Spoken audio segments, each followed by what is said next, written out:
మన యొక్క విశ్వాస జీవితంలో మనకు కొన్ని సందర్భాల్లో పరీక్షలు ఎదురవుతూ ఉంటాయి. ఏమిటా పరీక్షలు?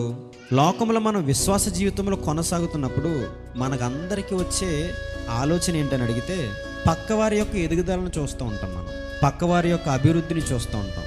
వారి అభివృద్ధిని చూసినప్పుడు మనం కష్టపడుతున్న కష్టము మొత్తం వృధాగా కనపడుతుంది మనకి.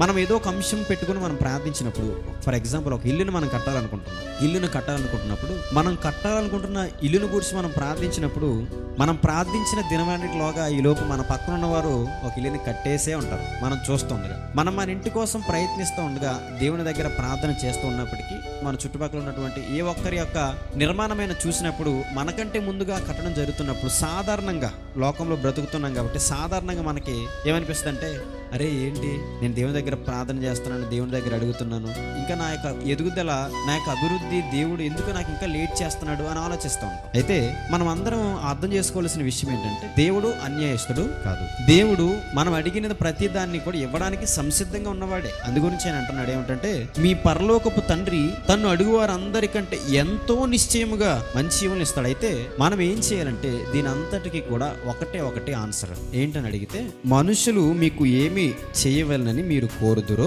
అలాగుననే మీరును వారికి చేయుడి.